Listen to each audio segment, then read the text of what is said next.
My mom has been on drugs my entire life. Ashley was born addicted to cocaine. I had to be given medication in order to wean off the drug. I believe that it stunted my growth, and I've had a lot of learning disabilities through my life also. I don't know who my father is. I feel that my children resent me for their childhood. I remember the smell of drugs being in the house. I admit I put the girls in bad situations. Having different people come to the house at all times of the day and night, having firearms around, but the drugs and money and people were always in the house.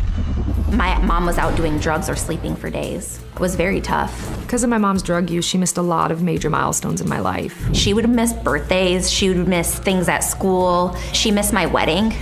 She didn't come to the ceremony, and then she showed up to my reception high in front of my whole family. I know I can't continue to beat myself up about the past. If they want to carry the past with them, that's on them.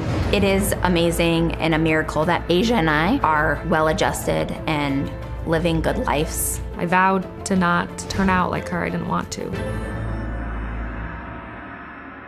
Well, Ashley, thanks for joining us. What do you want to say about the conversation that we've had so far?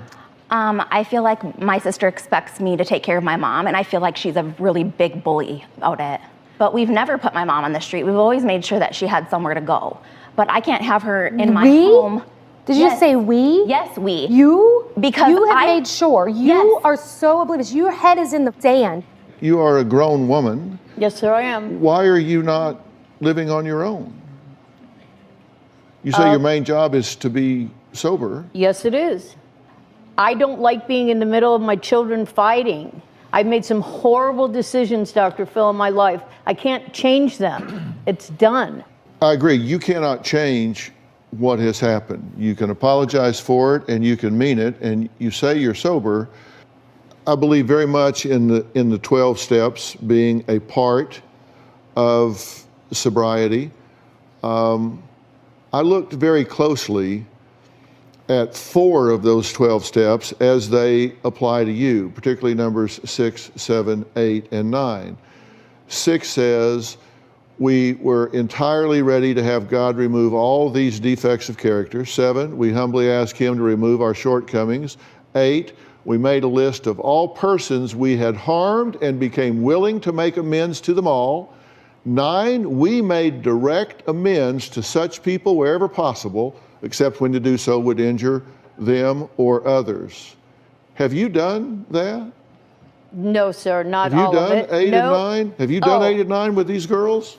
Absolutely not. You work these steps all the time. I'll be doing them for the rest of my life, Dr. Phil.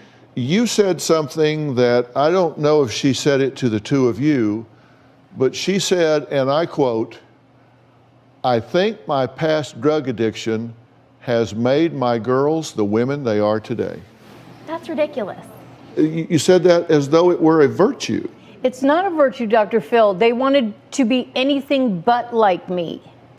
My past and the way my children were raised made them strong, independent women. But we could have became strong, independent women without having to deal with what we had to deal with growing up. I agree. Well, you also said, and the reason I'm asking if you made amends is because you said, I feel, quote, I feel they'll get over it when they want to get over it. If they want to carry the past with them, that's on them. Absolutely. Now that's a hell of a long way from making amends.